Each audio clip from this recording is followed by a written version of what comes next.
So what I want to start with here is a little bit about me, in the sense that the topics I'm talking about today can space widely from really, really small startups and small teams to huge corporations. I have experience in both. I work with, as I said here, really small startups as an advisor.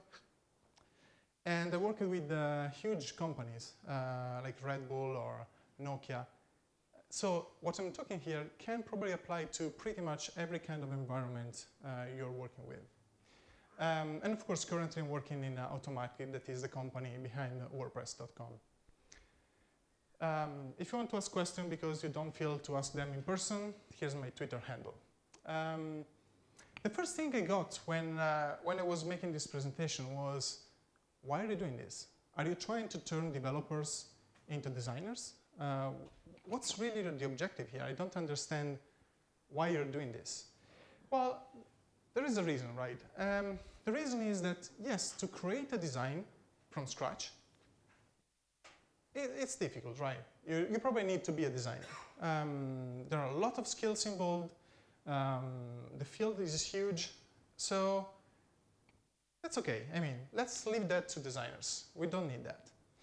However, to apply a design, to actually work with a design, either existing or new, or working with an in-development for a new design, the skills that you need to apply are still few and can be done by pretty much everyone. So there are basically two things here. One, that is the ability to stay consistent. And the second one is, that helps a lot, and is related to the first one, is to use the grid, use a structure that already exists. And really, these two can be done by anyone. But the other reason I'm doing this talk is that on one side, we should really try to avoid idealizing the concept of unicorns, right? So in our industry, there is this concept of the ideal perfect person, that is a designer that is also able to develop his own designs. Which is good. I mean, if you find one, it's probably something useful, but it's really just an ideal for two reasons. One is that it's still one person, and it's very difficult to find properly. It's very difficult to hire such a person. But on the other side, we are also saying that this person will have to switch between these two modalities, because the way you reason, the way you think, the way you work tends to be different. So let me just give some perspective here. It was around the 60s when William Bernbach, in the advertising industry, realized one very, very important thing. That if he put together one art director and one copywriter, the quality of the creativity he produced increased incredibly. It was great how this small team of two people with entirely different skills, one copywriter, I mean, one works with text, the other works with images, the amount of quality they produced was greater, right? And it was an industry revolution, right? Pretty much every other company after them, they started doing the same. And as a testimony, as a quantitative testimony of this, his very own company went from 1 to 40 millions in just a few years. Today, we have something quite similar. We have this couple, this duo of the designer and the developer, that again, very different skills working together in a team. And this is really the new duo of the digital age, in a sense, right? So this talk and the concept I'm explaining here have one very specific objective, that is, either you are a developer, you want to be a designer, doesn't matter, but it creates the background. It starts creating the common dictionary that you can use to reinforce and build a better team. I've taken the principle of Gestalt here, because Gestalt is really a foundation, a principle that comes before anything. They're very directly related with psychology, how we perceive the world. So you can understand, learn them, and maybe teach them as well in a way that it comes before any specific study or any specific device, specific screens, print, digital, doesn't matter. You can use it regardless. So to start, we start with the principles. Now, the principles are four and are a little bit abstract. But I need to give them because they've set the frame of the whole discussion. And so let me ask one thing. What do you see here? Any idea? A dog? Anything else? A tree? Garden. A garden? Yeah, perfect, right? So here, this is actually the first principle that is acting. Because what you get here is called emergence. Emergence is this phenomenon when something more emerged by the sum of all its components. So what was on the screen was actually just black dots on white. But what you see in the screen was instead a dog, a tree, a garden. So there was a lot more than just the simple elements that were on the screen. This is the first and most important principle of Gestalt. And this pretty much leads to the second one. So as you see on these examples, probably you have seen these already. What again you see on the screen is just circles cut off, but what you perceive is a triangle, right?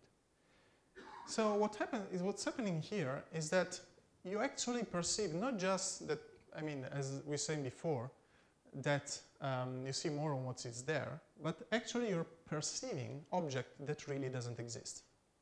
I've never drawn a sphere here, but you see the sphere in the center of it. So this is the second principle, it's a direct consequence. And then we have the third one. Now, in this example, we have A, that is pretty much the same object, right? And then between B, C, and D, which one is not the same object?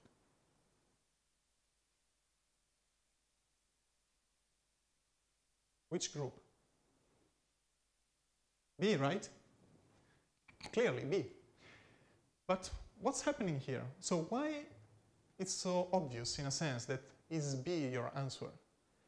Because our brain, again, perceives the world in a very specific way, and the principle here is the principle of invariance.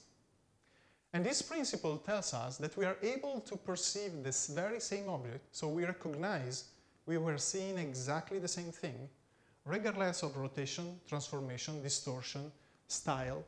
All these things didn't matter, you perceived that it was the same object. The final one is actually something that is probably the most difficult one to translate to digital. It's not very practical. That is, so you've probably seen this, right? So it's the usual two faces, one base. Which one is there? Which one isn't? They're both there. So in a sense, this is something you tend to want to avoid, right? Because when you build something, you try to strive for clarity. And so you don't want an interface that presents you two things at the same time. But still, for sake of completeness, this is the fourth principle. That is multi-stability, right? So you're able to oscillate between two alternative perceptions, and they both exist in the same page. So this is really the four starting points, right? Which again, the most important one is emergence, but they're all the basic foundation. Point is they're too abstract, right? You're probably asking yourself, yeah, interesting, fascinating. You probably have seen or not before these examples, but they're really too abstract. How do I apply these in my day-to-day work? And that's where come into play what they're calling the law of pregnance. I hope I pronounced this correctly. And the laws of pregnance are actually this principle translated to a more usable and applicable way. So we have 6 of them. Depends on the book, depends on the theory. There may be a couple more, a couple less, but let's say there are these 6, and they map to 3 bigger ones, right, that we have seen before. Let's start with the first. So the first one is continuation. Continuation is, in a sense, quite simple. It's just telling us that in this example, what I'm seeing is actually a pencil and a ruler, or whatever, but 2 shapes, right? However, in reality, what's drawn here are actually 3 things. So we have a triangle, a rectangle, and the ruler, right? So our mind, our brain, perceives these, instead of 3 objects, as 2 objects. So we imply that there is something beyond what I'm seeing here. And how does this apply to interface? Well, there are a few examples I've taken. So this one is Twitter. And then again, we have that top bar covered by an avatar. So what's happening here is that instead of having 3 elements again, so the avatar, the left side and the right side, I'm actually having just 2 of them. So in a sense, what's happening here is that I've just, with this trick, in a sense, I've simplified the interface, because my perception of the interface is simpler. Let's see, however, a more refined example. Pinterest. Now what we see here is that we have 2 columns, clearly 2 columns, but just by playing with alignment, I've created a sort of a top bar at the very top of both of them. In this way, I'm actually helping people to understand this interface, because while these 2 are not related, visually, I'm still perceiving that as a simpler interface just because I've aligned them to be on roughly the same object. Let's get to the second principle, that is common fate. Common fate is a little tricky because it's all about animation. It probably talks about animation are really fascinating, but this is the foundation of why animation can be really, really important in interfaces. And the law of common fate just tells us this. Tells us that things that move coherently at the same time are perceived as one object, again, instead of all the components. And probably the best example out there are flocks of birds, right? So I'm perceiving this in movement, and I perceive this as one thing that moves, right? Not as the individual birds. And this is even more evident when you have larger groups of birds, larger flocks of birds. Okay, again, how does this apply to interfaces? Well, one of the main interactions we have day to day is scrolling. And the very reason scrolling works is because there is the law of common fate. Because we perceive that this tiny object on one side is directly correlated to the whole page moving. And the very reason why this works is that when I move one, the other one moves exactly at the same time. Of course, with touchscreens, this is slightly less evident because there is no more indication, but there is my finger. But the principle is again the same. So the very reason scrolling works is because we perceive them as a single object moving coherently. Now, this is foundation. And of course, this wouldn't work at all without the principle. But there are other situations where animation can be used as a reinforcement of something you're already doing. So, very basic example here. We have a menu. And by using animation that slides out from one object and all the elements slide at the same time, just create a reinforcement that that is the very same menu and that is coming from a specific place. So in this case, animation isn't critical. The menu would still work. But by adding an animation here, I'm creating a transformation that helps my mind to perceive the interface and the screen as more fluid, as better. And helps me also to understand it. The third one is closure. Closure is an interesting one because it's related, as you can get from the reification principle.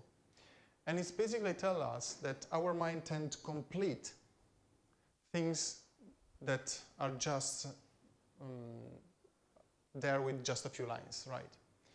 So, okay, this is already an example. I have a circle, even if there are really just 3 disconnected lines. But we see this applied pretty much every day in comic books, for example, right? So in this example, what I'm seeing, I'm perceiving that this person is a person, entire, from feet to head. But what is drawn there is actually just the top part of it. By the way, I don't know if you know this book by Scott McCloud, but either you're interested in design or comic books, it's really highly advised. And it's a comic book on comic books, so it's pretty interesting. Let's switch to interface again. So this is another very simple way to simplify an existing interface. So what I have here is a square. So I actually explicitly drawn every element of the box I wanted to represent. But again, if I take away 2 lines, so I'm making the perception of the object simpler, less heavy on the page, I still have the same object. My mind completes the square, so I don't have to really draw every single line of it. And this is another really evident example. When you have something slightly disaligned, you're actually breaking closure. And what's really happening here is that instead of having just one single line, I'm actually making from a perception point of view, I'm making this interface more difficult because I'm forcing the brain to understand that there are 2 objects instead of just one. So of course, this is something you can very easily address or understand. And just by realigning this, I've already solved this problem. So this leads us to probably, if you have one principle that you want to take home, is proximity.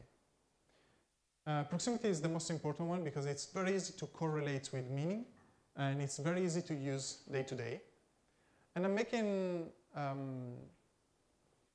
a point here that is, so when proximity works actually when you put together elements, your brain tends to perceive them as being the same object, being together, right? So just by aligning there, just by moving there, giving a little space between them, I've already sent a specific meaning to whoever is watching that.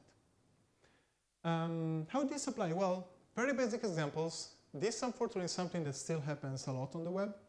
So titles that don't get aligned properly. And the reason again is very simple and is again related to this. That is, my brain tends to perceive this as one object at the top, one object and the title in the middle, and then another paragraph. So from in one perspective, I'm perceiving this in this way.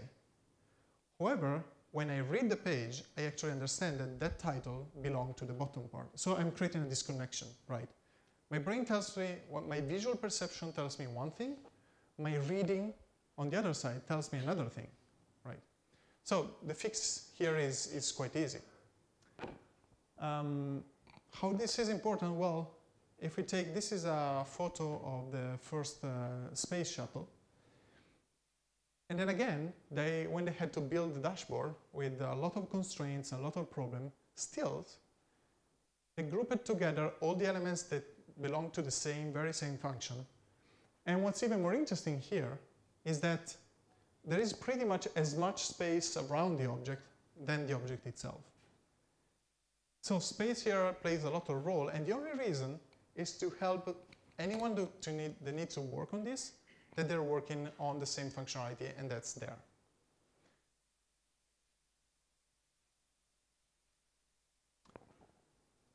So similarity is another one that comes from the invariance principle. And similarity is interesting because it's probably quite obvious in a sense. So similarly looking elements will be perceived as being the same thing, right? However, one way that can be very, very easily used is in architecture diagrams, for example. So not just user interface, I'm changing a little bit the context here. But if you see an architecture diagram like this, by the way, is a real one. I just took out all the names and abstracted it a bit. Without me telling anything, just by the way the shapes are represented, you understand two things. One, that there are 3 layers, and roughly all these objects belong to each one of these 3 groups. And then you understand by breaking that, you notice that the third element, the third blue element there, is actually breaking the symmetry. So you're actually getting that something is happening there. And you understand all of this without a single word. I'm just using the principles to play and send the message you're trying to communicate to someone. Another really good example, icons.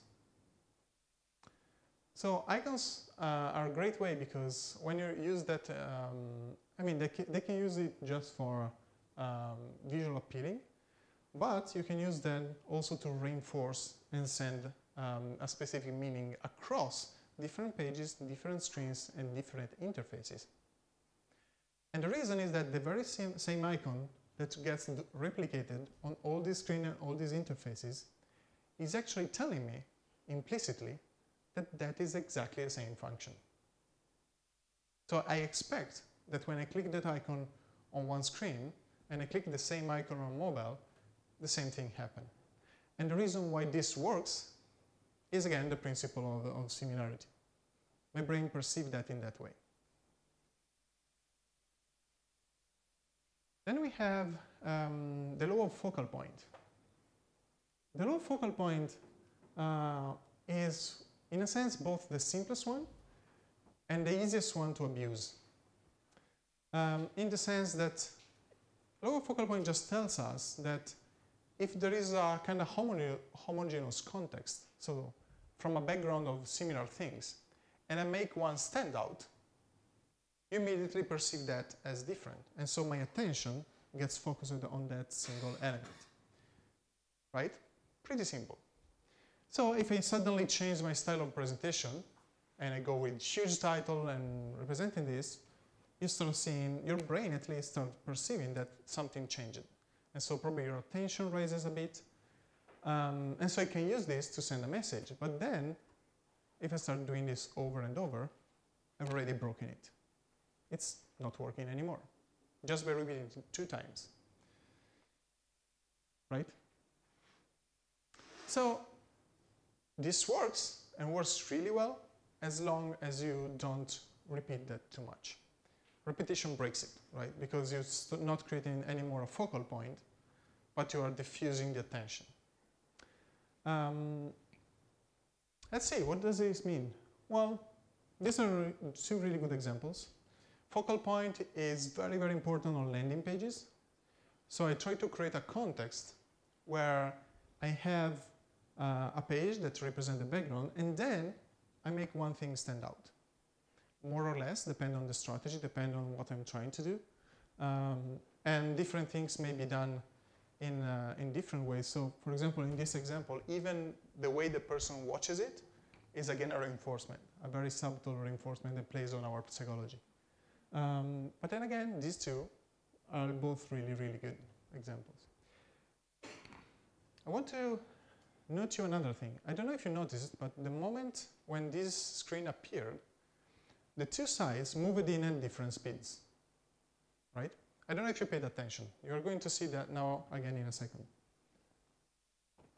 The very fact I animated that as separate, I'm again using the law of common fate, but at the opposite.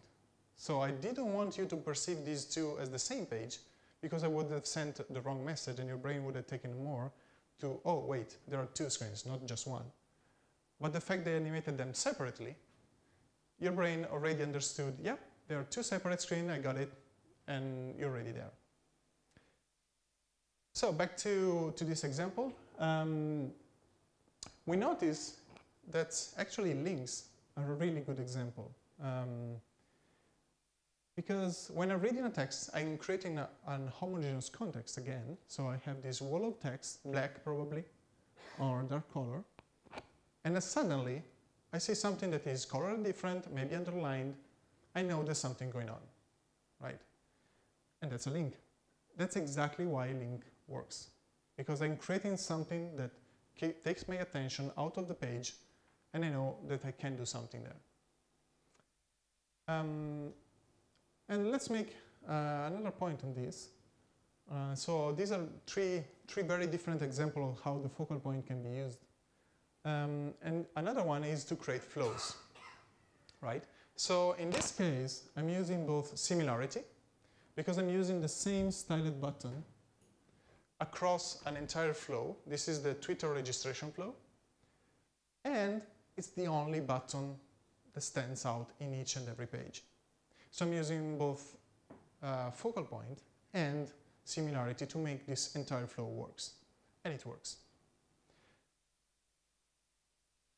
So these are the 6 principles I wanted to show you today.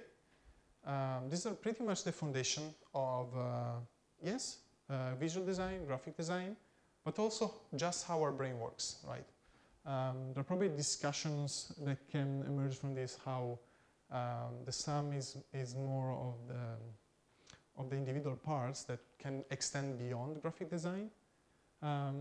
But then again, these are the reasons why a lot of the things, a lot of the visualization, a lot of the design you see happening happen for these reasons, basically. So let's see a couple of examples. How these can play at the same time, right? So in this case, this is Facebook. I think that everyone knows. So a few things that are used here. So we have proximity on one side, very subtle, but still is used, that separate each one of the units there in separate discrete blocks. Quite easy, quite simple. And then we have an interesting use of closure. This is probably more subtle, but still it's happening. Because there we have a thin line that is not actually separating the various blocks of the columns. But still, just by adding the thin line, our brain completes that as separate objects, at the same time completes that as one column. So we're playing very well these two different principles. And then we have the final point, that is focal point here, that, as I've told you, right, you should have just one focal point per page. So for me, this is really telling about the conflict of interest that Facebook has. I mean, it's normal, it's nothing to worry about, but that's the balance that they have a hard time to achieve, because they need to balance people, so you care about the people you're connected to, stories, the content you have there, and advertisement, right? These are basically the 3 elements that Facebook is built on. And not surprisingly, these are the 3 elements that actually stand out from the whole page that Facebook built. Let's see an entirely different example. Amazon. Now Amazon have a few different versions from different countries. They're actually very different entities. But this is from the US, and there are a couple of interesting things. So they're experimenting with the bar at the top, that however on the left side is not closed. So it just fades into white. That's a very, very clever example of closure, because I'm still perceiving that as a single bar, but at the same time it fades out. So I have a very simplified interface. At the same time, we have a clever use of a closure there. Just by separating and creating this nice, neat alignment, I created a single block, separate block, that works. I'm perceiving that as a unit.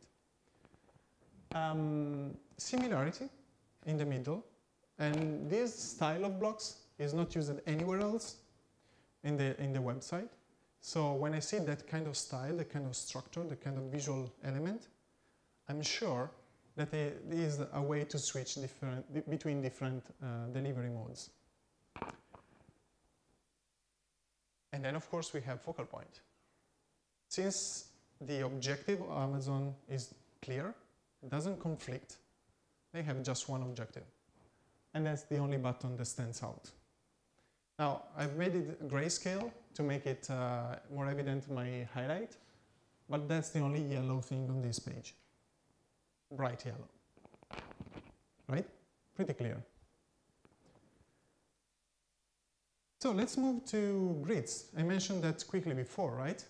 So grids are an interesting thing because in a sense they're very, very hyped in recent years. There are lots of grid systems out there that I would say fortunately on one side and unfortunately on the other side.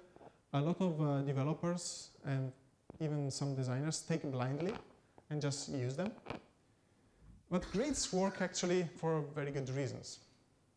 I'd like to quote Massimo Vignelli, that was a big proponent of using grid system in modernist design.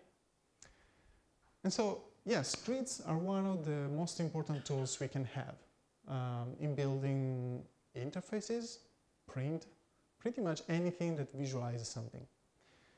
And of course, you can read the Vignelli canon when he explains this. These are a few examples that he has there, where pretty much the same structure is replicated across different grids, just to show the difference. But why grid works, right? Why are we so obsessed in a sense about grids? Well, the reason is that they automatically apply a few of the Gestalt principles we've seen before. So once you've built a grid and you start using it, a few of these elements are already working. You don't have to think about them anymore. That's why it's so important.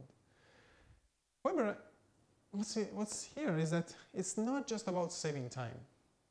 So grids work not just because, okay, yeah, I'm choosing a grid, that's the right one, and I'm applying that all over our interfaces. But there is also another reason, and the other reason is that reusing the same grid across supports consistency. I don't have to reinvent it anymore, so I'm saving time, but even more importantly, I'm reusing the same structure across different pages, so I'm reusing closure, I'm reusing proximity, I'm reusing similarity probably, across different pages, and that creates a more pleasurable experience, because I don't have to relearn as a user every single page I'm on. And let me just do a little generalization here. And that is that the global consistency of an entire service usually trumps a single individual optimization inside the same service. What I mean with this is that creating and spending time, spending energies to create the best possible interface for that specific functionality is actually worse, and it's a bad use of time, because sometimes if your entire system, for example, uses a specific kind of interaction, I don't know, to select a specific object, and then in that interface, because it's more optimized, and your tests demonstrate that, you're actually changing the interaction just because it's better, sometimes it's actually worse. In the sense that, yes, you optimize that specific page, a specific interaction, but since it's different from anything else, you're actually creating a disconnect for the user. And so to save maybe 1 minute, you're actually complicating the life of the user because that's different. Now, this of course can have exceptions, but in general what I'm saying here is that you need to follow the grid or just take one. Now, choosing one is, again, it's not that easy, because again, if you go out and check one of the existing frameworks, you probably fall into this situation where a lot of the grids out there are actually too fine.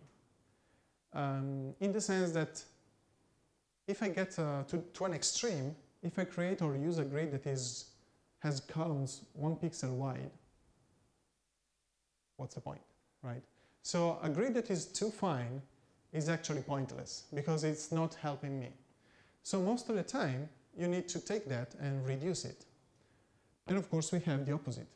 So a grid that instead is too wide, too coarse, it's actually not usable because it doesn't fit all and every structure I may want to use across the entire service and building. So of course, there is some middle ground there, right? And if you're starting from a very fine grid, you probably need to simplify it, so to reduce the number of columns, reduce the number of the complexity there for your specific use case, for your specific use. Because in the end, as I was saying before, you're reusing that across a lot of different screens. And probably for the service, the interface, the structure you're building, there is a grid that is very, very effective. But it's probably not the general grid that everyone else is using, right? You need to understand first the entire service and choose the grid that works for you. And then I usually get a question at this point that says, wait a minute, but can I break it? I mean, I have a grid, but that page really needs to change it. Really needs some special case that, yeah, sometimes happens. The point is that yes, you can absolutely break it. You can absolutely, all the Gestalt principles we've seen so far can all be used in positive or in negative, right? You can explicitly choose to break them. The point, however, is that you need to reach the point where you actually have the ability to break them in a proper way. And I usually make the example from the Renaissance. So I'm not very expert on art, so I relied on studies from someone else. But what happened is that for a long time in Renaissance art, they used very strict and strong geometric structures. And the result of that were paintings that were incredibly beautiful, incredibly perfect in a sense, but also incredibly static, right? So as you can see in this painting from Leonardo, you see that there is clearly a structure. There is a triangle, there is a circle, and all the elements in the painting fit exactly in that same structure. And then at some point, they started discovering that if you break that, your painting suddenly acquires movement. So the moment I have painted something inside the triangle feels static, but the moment I break, so I put a figure that actually moves outside the geometry, I suddenly creating a painting that gives me the illusion of movement, right? But can you do that from the start? No, you first need to pass through the static, the structure, and then you can get to the point where you can actually break it.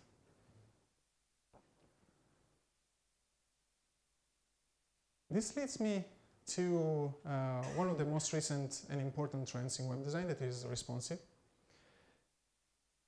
And responsive is interesting because, yeah, okay, the web is fluid. The web has always been fluid, in a sense. We passed it through a moment in time where static pages were probably the most important thing ever, but then we're coming back to something in the middle, so some staticity, but again, a lot of fluidity. And when I was designing these kind of interfaces, now this is just one of the main examples you can find, and you probably have built a few yourself. What happens here is that I'm building something that all the time is relying, again, on all the principles we've seen so far. So repeating the same elements across the screen works. So responsive works because I'm using the Gestalt principle. There is similarity, there is proximity, there is grouping. So all these things are working, but what happened, I don't know if you ever had this experience, but it happens to me one time where I was working with a developer, and he was kind of good, right? Problem is that at some point after a few months, that person came back to me and said, in a discussion, they came out just for giving and exchanging feedback on a project, and say, yeah, you know, but you make my life so difficult because you're asking me to make every single interface so pixel perfect and so precise that, you know, the web is fluid. Why are you asking me to make things pixel perfect? And at that point I was like, okay, you don't get it. The point here is not that I want something pixel perfect. It's just that when you make something that is 2 pixels to the right, it's not the 2 pixels that count. It's the fact that it's not aligned anymore. It's not that there are the 10 pixels you're missing from a title alignment. It's not that the group there of object is now breaking, right? So the point here is that Gestalt works, and so what we need really is not the pixel perfection. The principles that apply there are really the principle of Gestalt. So what you need is Gestalt perfection. So I don't care about the pixel, but I care if something is not aligned. And it was meant to be aligned, of course.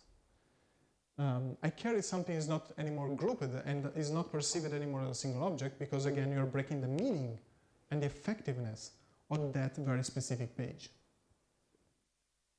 And this is why it's so important. So it's not about pixel perfect. And responsive design actually is telling us exactly this thing.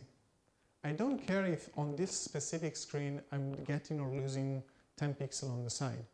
I care that it's belong and is solid from a Gestalt perspective. So, quick overview again. These are the 6 principles.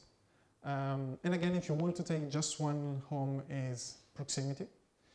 But we have continuation, common fate, closure, proximity, similarity, and focal point.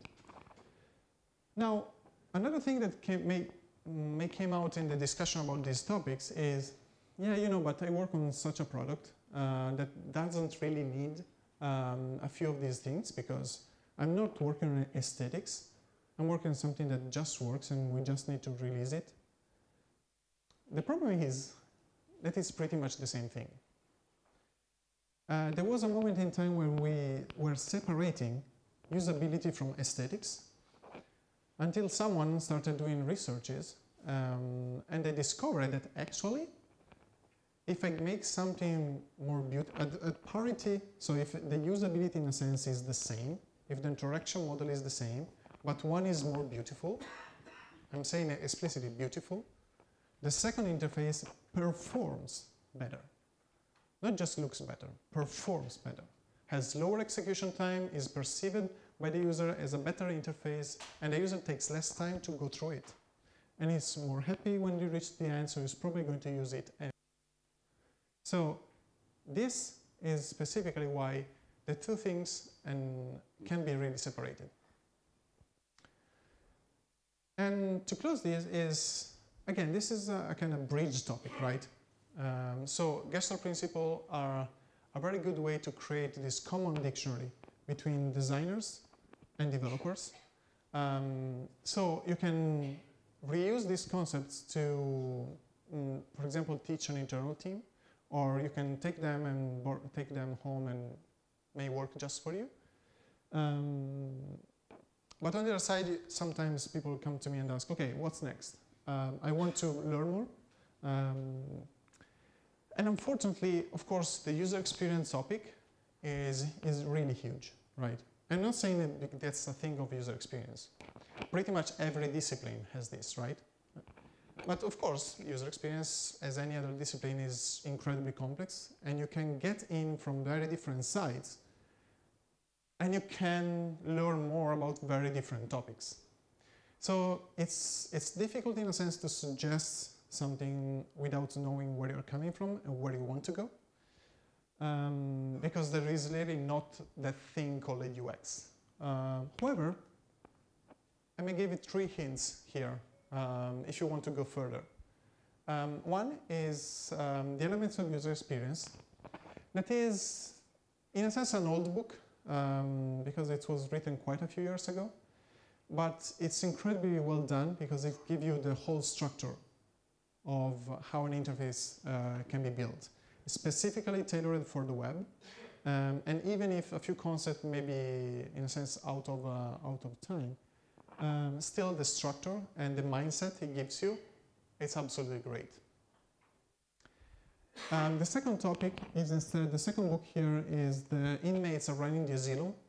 That is an incredible book from a more managerial perspective. It's incredibly useful, for example, if you want to gift to a client that doesn't understand it. That's the kind of thing that can work. But gives you the perspective of how user experience is important in terms of managing a business. And the third one is really what over and over I find it's like the introduction to user experience. I find that usually the people that read the third book and spend the whole time reading saying, yep, yep, yep, yep, that's true, suddenly at some point in their life they become designers. So again, that's more foundation, gives you the more broader view on the subject. Of course there are more, but if you need some more specific suggestion you can just come and ask. But this can be a good starting point. And to close is, I really love this quote by Bruno Munari. To complicate is easy, to simplify is hard.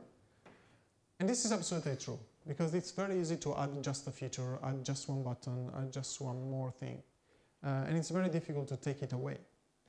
But at the same time, during this whole talk, you've seen principles that actually can help you to take away stuff and still keep the same meaning you're trying to address. Thank you very much.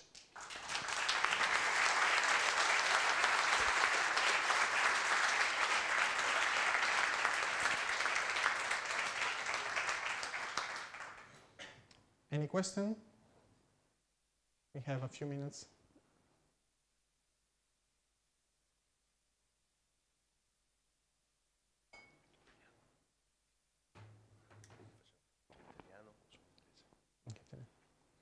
Anche in italiano.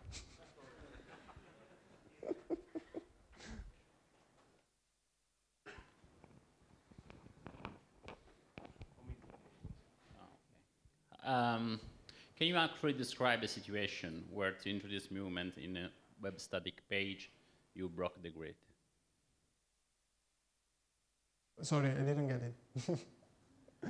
You said before that you are allowed to break the grid if you want to introduce movement in web page, but you didn't give an example of that. So I didn't get it. To make it more clear, if you could give an example where you had to actually break the grid to introduce movement dynamics in a web static page.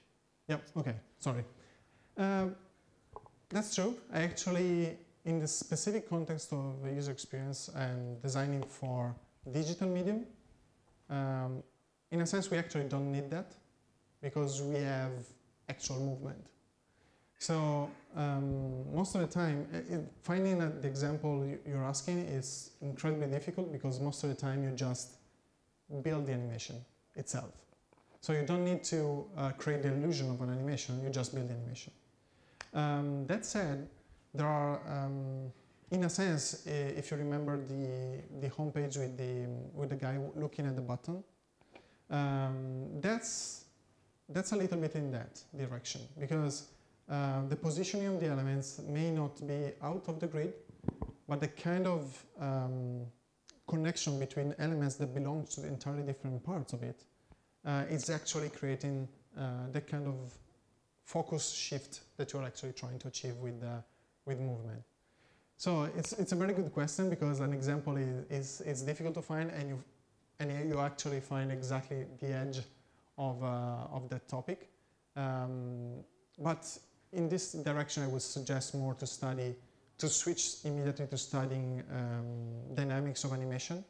And there are a few studies done by Disney, if you want to look into it, that detail how to create proper and effective animations about creating bouncing and dynamics and all these kind of topics. I hope it helps. Thank you.